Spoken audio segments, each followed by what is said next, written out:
We got several different stories to get to right now. Many different fascinating detail stories today. One, Greg Popovich is now gone viral because he said America is a racist country, making all the left-wingers incredibly happy.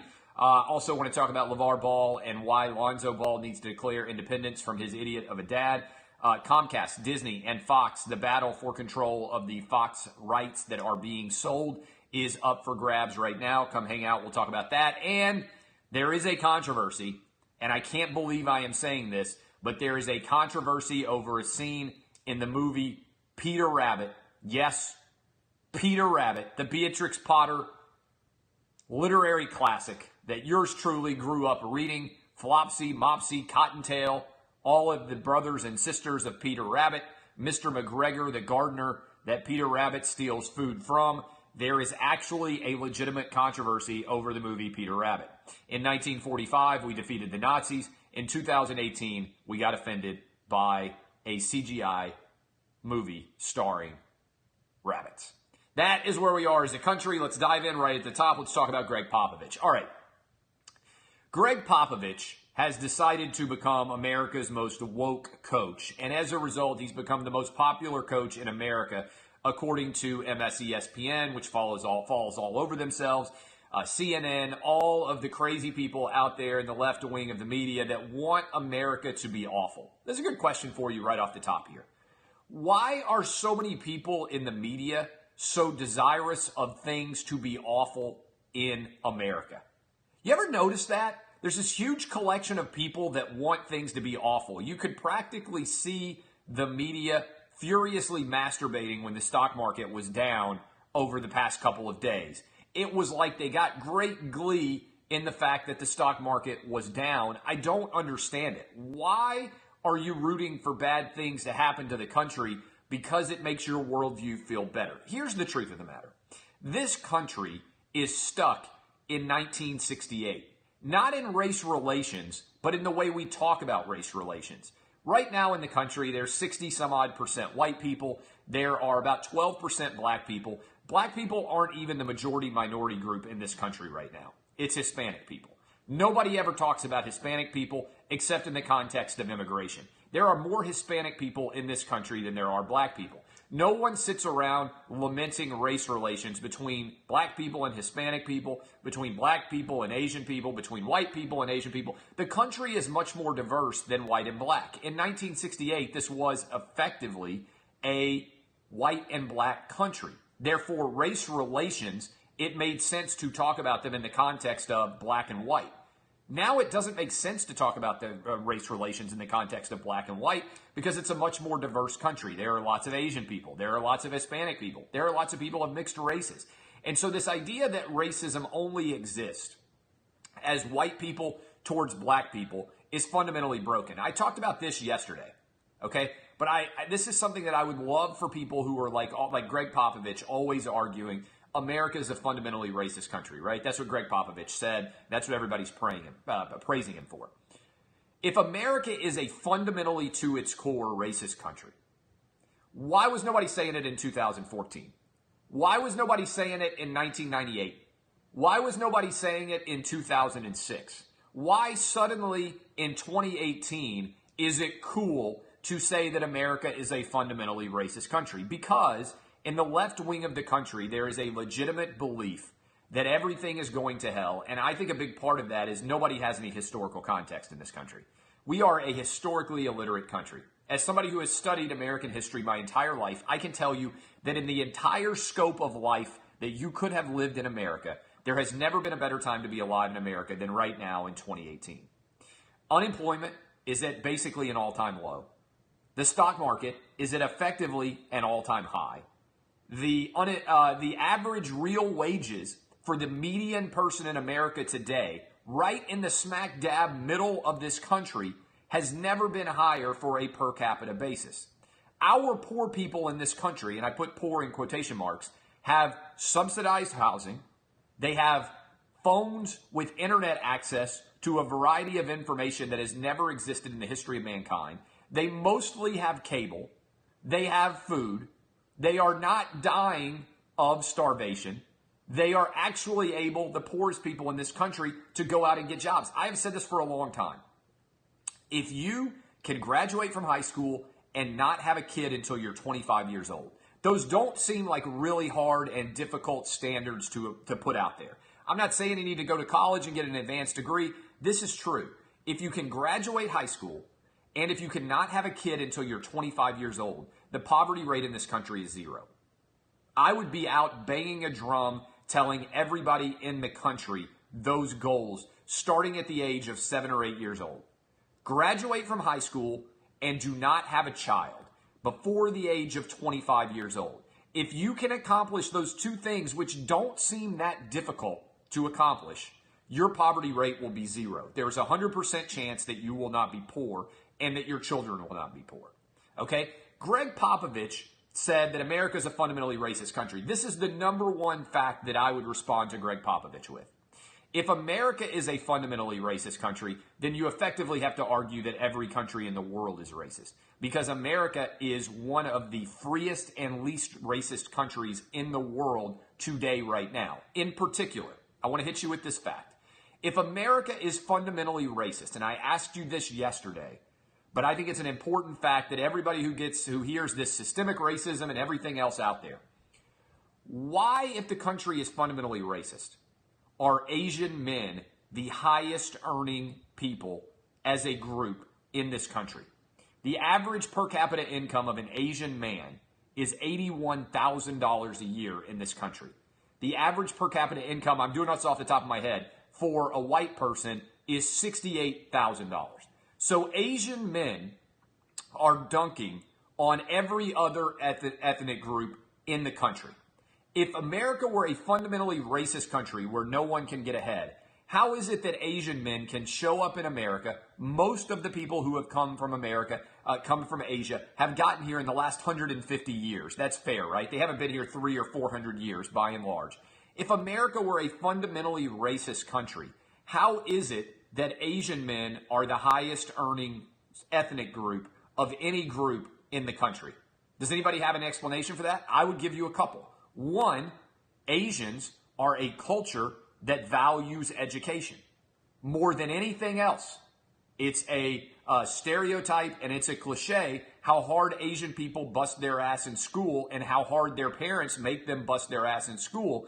But as a culture arriving in the United States, they have taught their kids that if you study harder than everybody else, you're going to be more successful than everybody else. And guess what? This is going to be wild, but it's a theory that actually works, all right? If you study and you make your kids study and you make your education the number one priority of your life, then by and large, you are going to be successful. So it's a culture in America that insanely values education. Secondly, it is a culture that goes out and grabs opportunity. Like, there's a lawsuit pending right now. Harvard is being sued because Asian people have come into the country and they are fucking dunking on all of us. Okay? Harvard could fill its entire freshman class with just Asian people if they just went by GPA and test scores.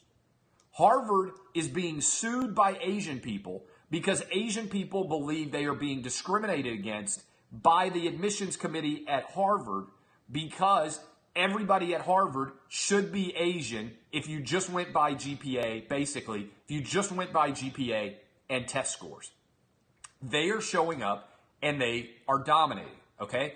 Why do people only talk about white versus black racism when there are huge populations of Asian and also when there's huge populations of Hispanic people? Here's another larger story. Why, in this context, in which we only talk about white people being racist against black people, do we not talk about, if you really want to talk about racism in America, my position on this is radical. It is that we are broken in talking about racism as if it's 1968. Here's the truth. I believe it's a radical idea that you'll hear nobody else ever say. Nobody else ever say. White, black, Asian, and Hispanic people, as a percentage of their overall population, have equal numbers of racist people. For instance, the woman who just painted Barack Obama's portrait of him sitting in the middle of the ivy in Wrigley Field or whatever the hell he's doing there, has also been painting portraits of black women holding up severed heads of white people. This is true. That to me would seem to be a racist portrait.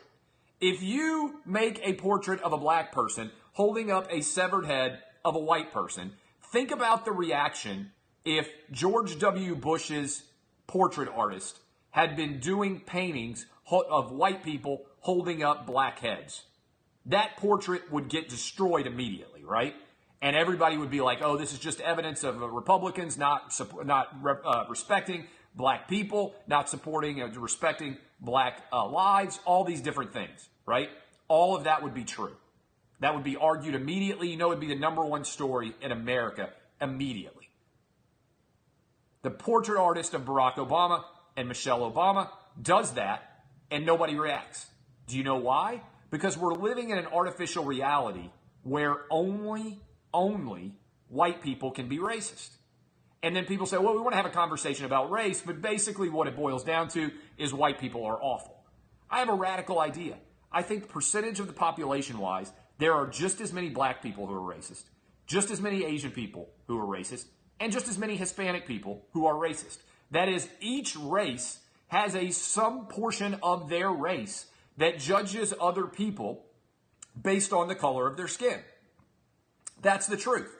And I can't believe that I'm the only person who ever says this.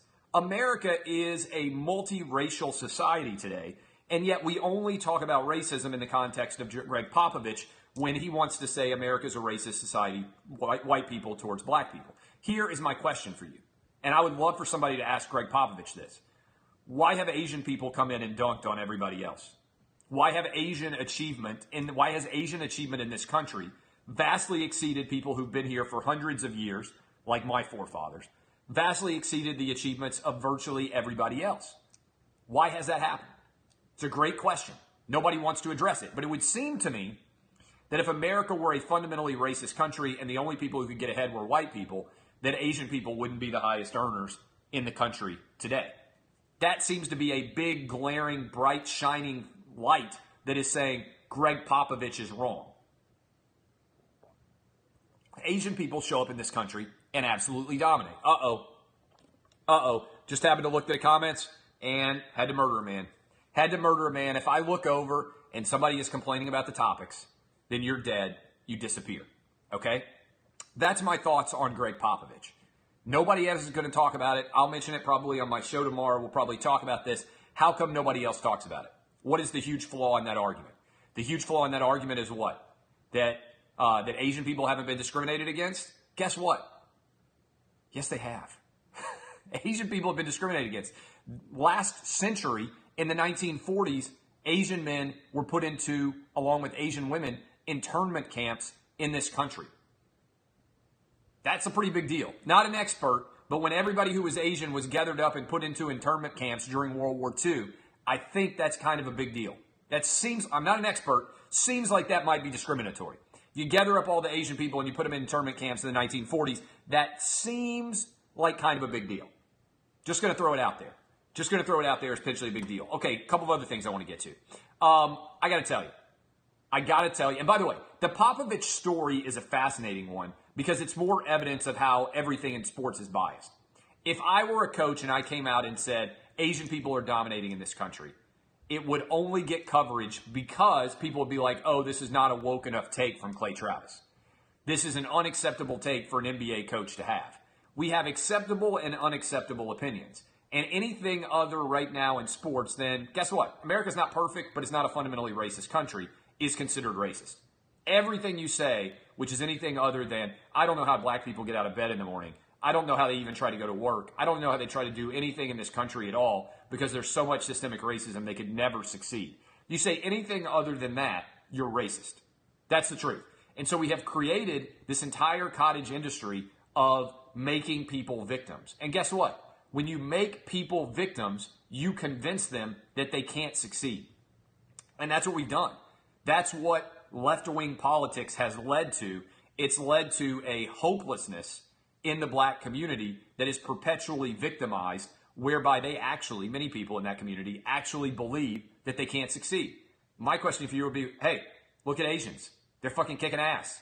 Guess what? Who else is dominating in this country? Black immigrants.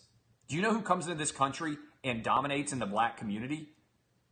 A lot of immigrants from Africa who have never actually had any racism that they've had to deal with in this country. If it were fundamentally racist, how come they can arrive in America and start dominating? It's because of all the opportunity here.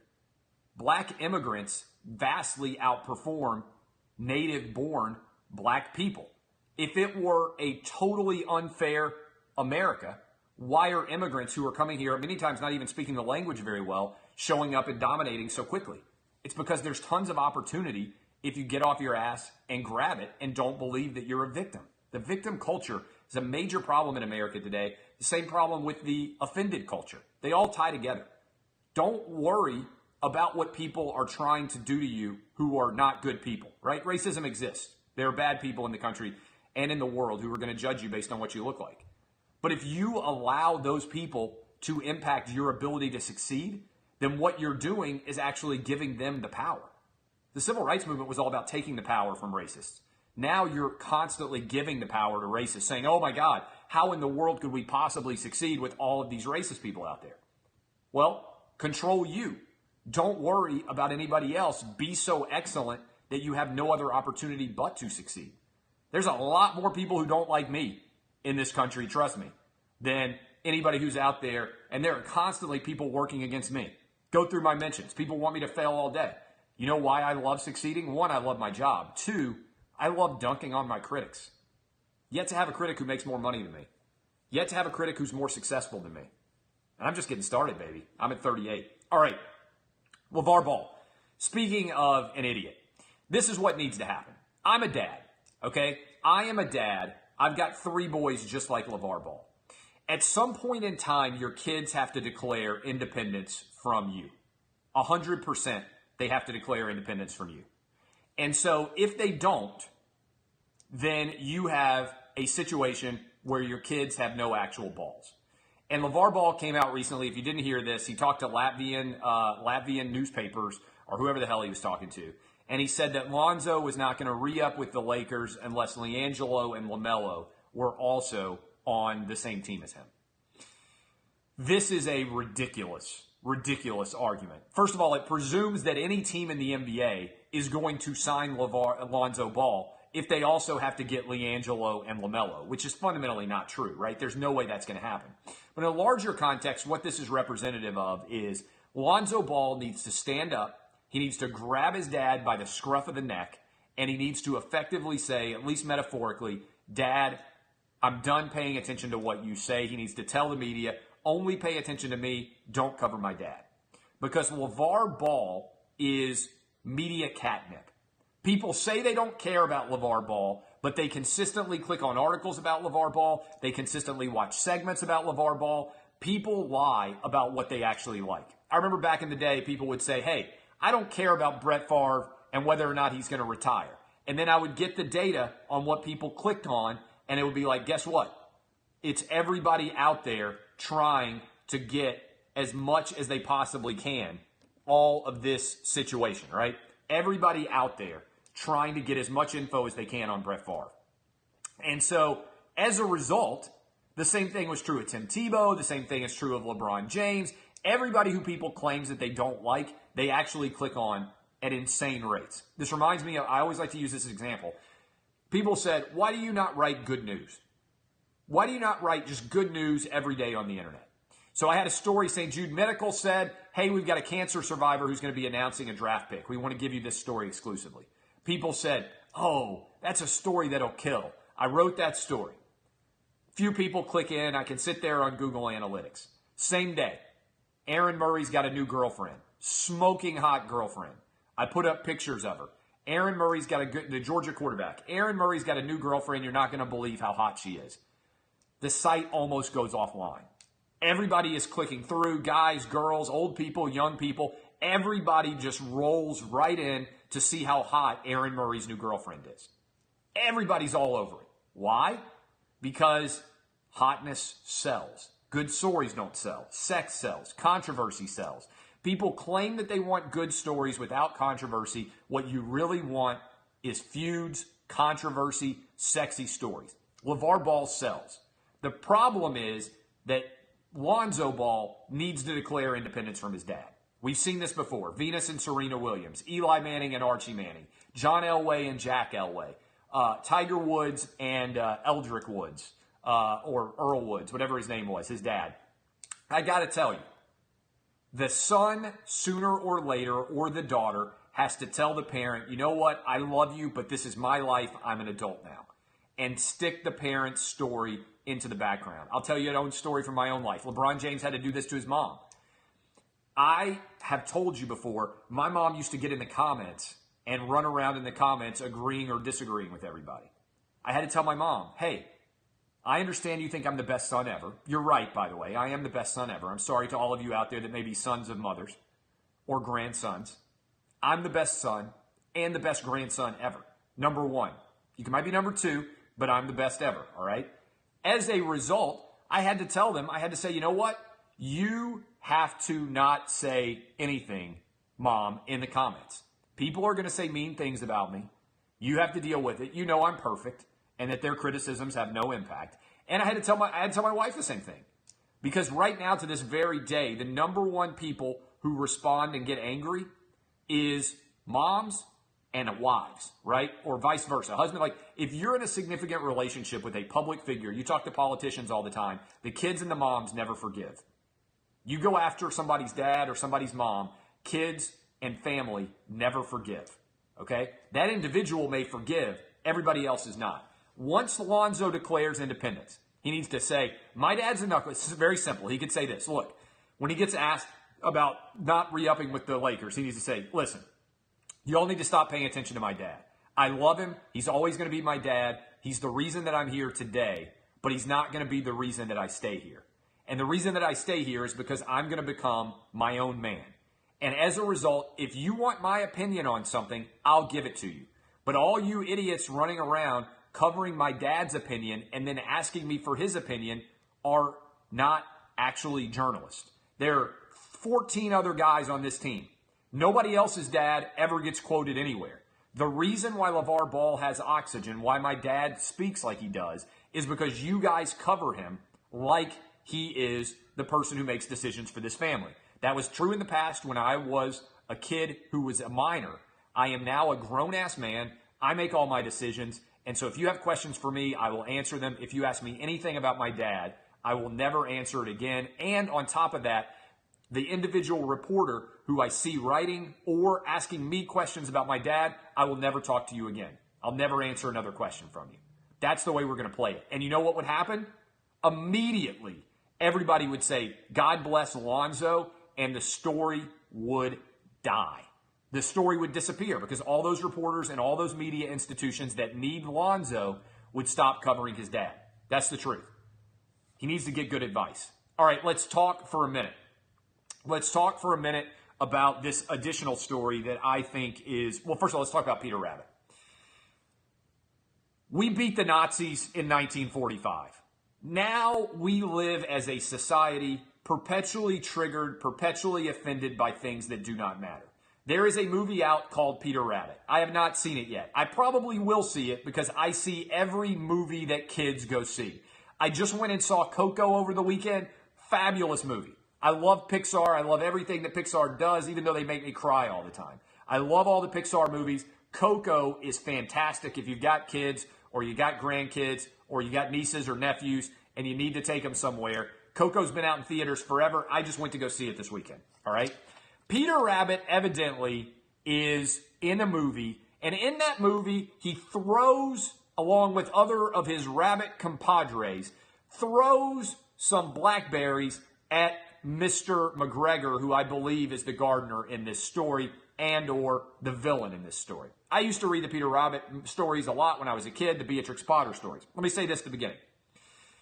Blackberry, most underrated of the fruits, all right? The blackberry, I think, is the bastard stepchild of the fruit family that has never gotten to come into its own right and get as much attention as it actually deserves.